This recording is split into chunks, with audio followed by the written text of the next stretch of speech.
Olá, tudo bem? Eu sou o Léo, professor e plantonista de Geografia do Poliedro.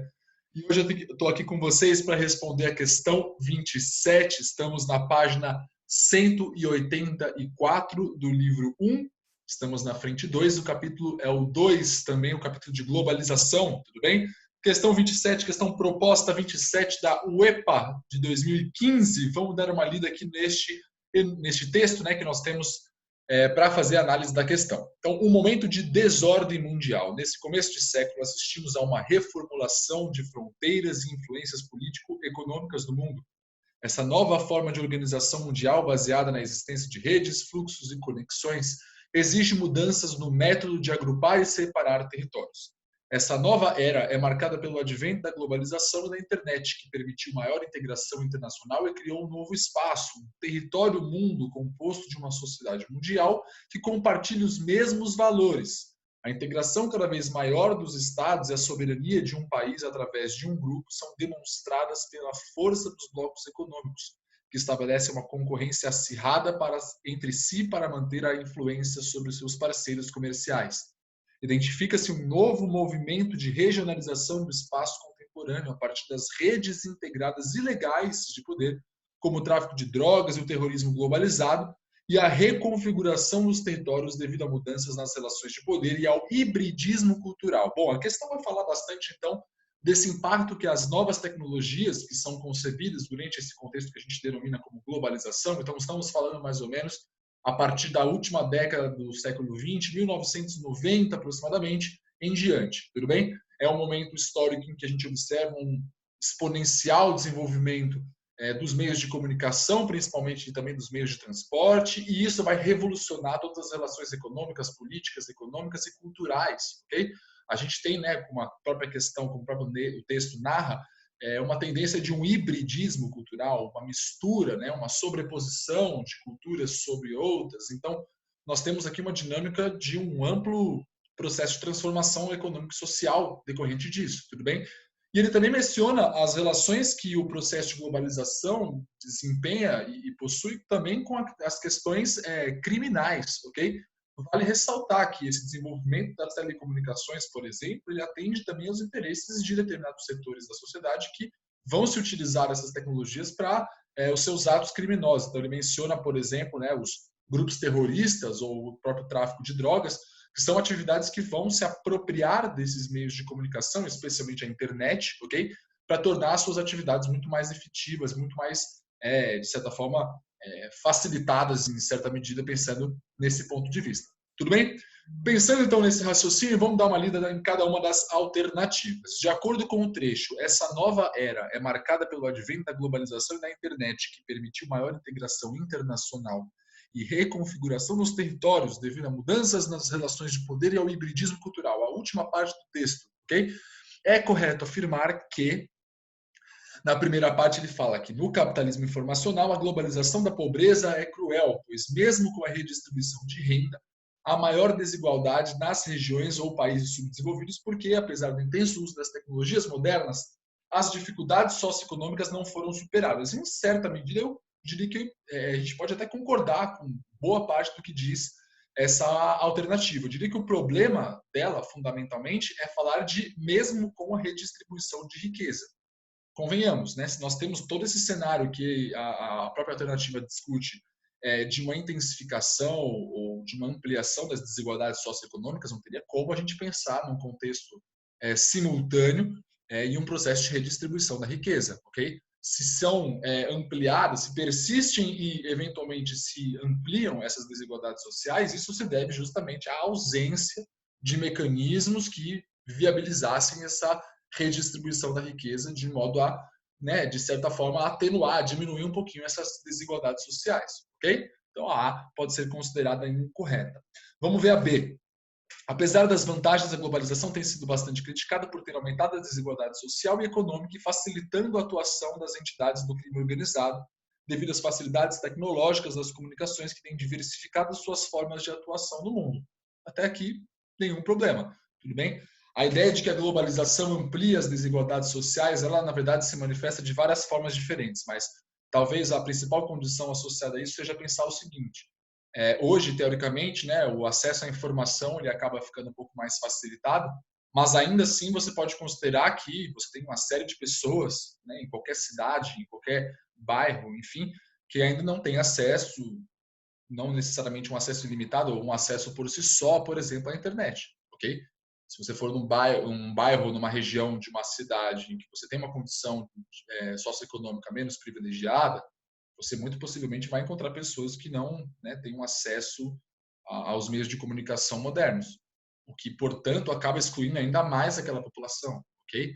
Se hoje eu não disponho de internet, por exemplo, de quanta coisa que eu acabo ficando privado, pensando no acesso à informação, pensando em possíveis oportunidades de trabalho ou em meios para realização de estudos, enfim, tudo bem? Imagine o quanto que, né, uma pessoa que é privada do acesso à internet acaba perdendo por conta disso. Então é mais ou menos isso que a gente poderia pensar como a globalização atualizando essa desigualdade socioeconômica. Okay? Essas desigualdades elas já existiam antes da globalização, é sempre importante ressaltar isso. Okay?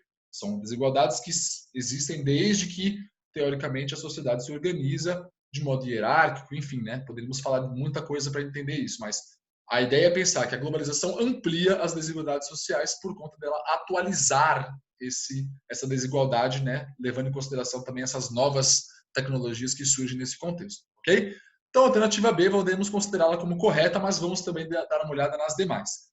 Na C, ele fala que a globalização trouxe o desemprego estrutural, que tem diminuído os custos, e o desemprego tecnológico, com a substituição do ser humano pela máquina. Porém, eliminou o desemprego conjuntural, o qual era provocado pelo mau desempenho da economia nos países.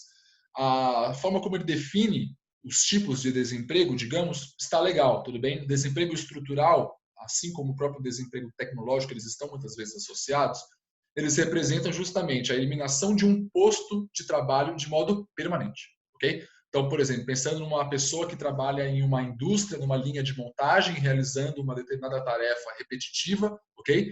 E agora, ao invés daquela pessoa realizar essa tarefa, foi inserido ali no contexto da linha de produção um mecanismo, uma máquina, um robô, por exemplo, que realiza aquela tarefa. Então, aquela pessoa não tem mais à disposição aquela vaga de trabalho, é um desemprego estrutural, é um desemprego contínuo, ok? Ele está muitas vezes associado a essa condição da inserção de novas tecnologias em alguma atividade produtiva. Então, você pode pensar mesmo no ambiente industrial ou também no ambiente agrícola, né? Uma colheita de determinado produto agrícola que antes era realizado de modo braçal e agora vai ser mecanizada. Né? Eu tenho uma série de pessoas que vão perder os empregos por conta dessa condição, ok?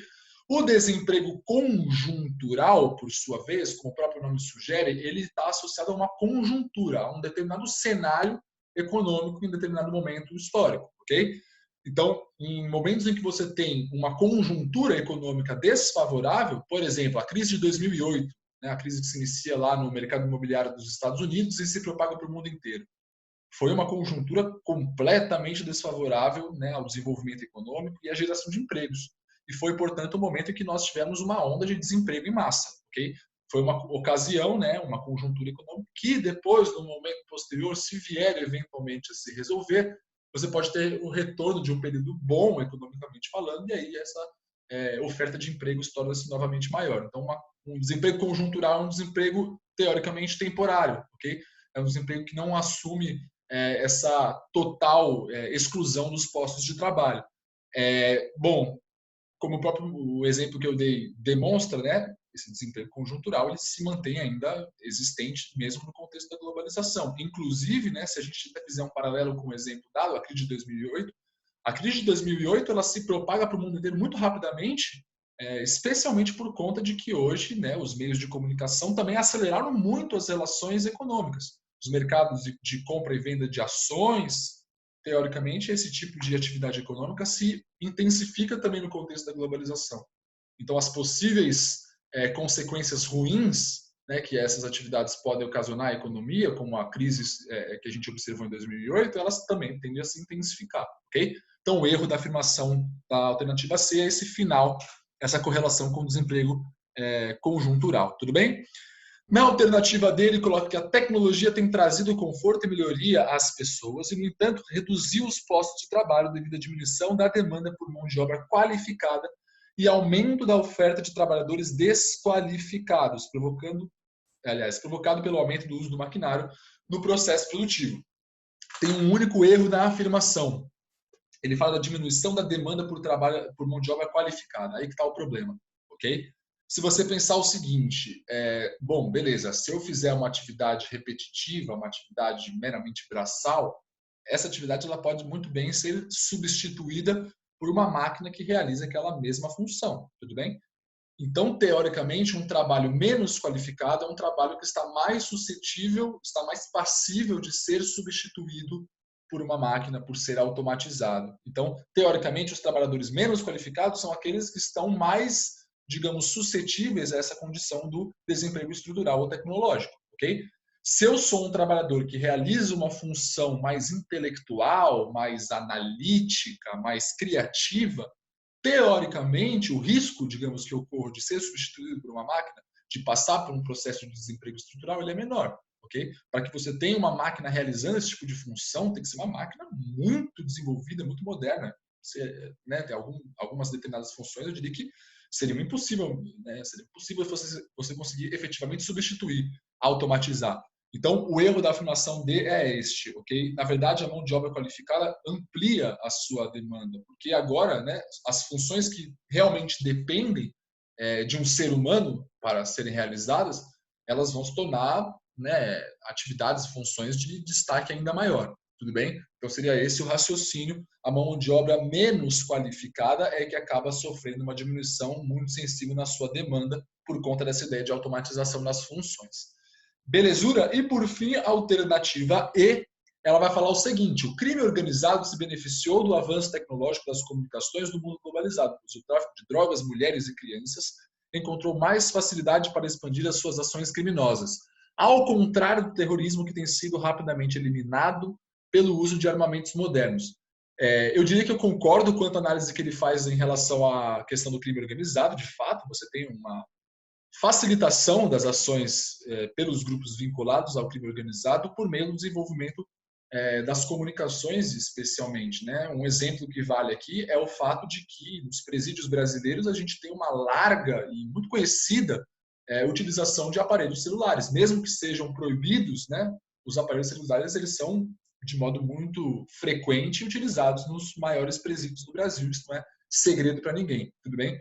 Então, e muitas vezes os líderes, né, de organizações criminosas que estão presos, eles acabam conseguindo ainda assim comandar as atividades criminosas, mesmo que você tenha esse regime de reclusão ali rolando, tudo bem? Então, o crime organizado realmente se beneficia, né, do desenvolvimento da comunicação, das tecnologias de modo geral. Mas por que não poderíamos também falar que o terrorismo não se beneficia, ok? O problema na alternativa E é justamente esse finalzinho que ele fala, ao contrário do terrorismo.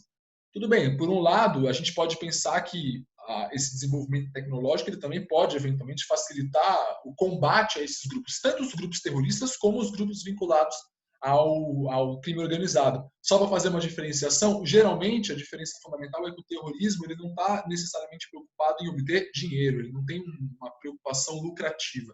Ele é geralmente mais, digamos, motivado por questões, digamos, ideológicas, eventualmente religiosas, ok? Então, a distinção seria justamente essa. O crime organizado tem como foco a geração de dinheiro, ok? Um ganho de riquezas por meio das atividades criminosas. Então, o terrorismo ele também acaba se beneficiando do desenvolvimento da comunicação. Um exemplo seria o grupo auto-intitulado como Estado Islâmico, né, o ISIS, que foi um grupo terrorista que ganhou notoriedade, especialmente, né, na década passada, né, de 2010 em diante, muito envolvido na questão da guerra civil síria, enfim, né?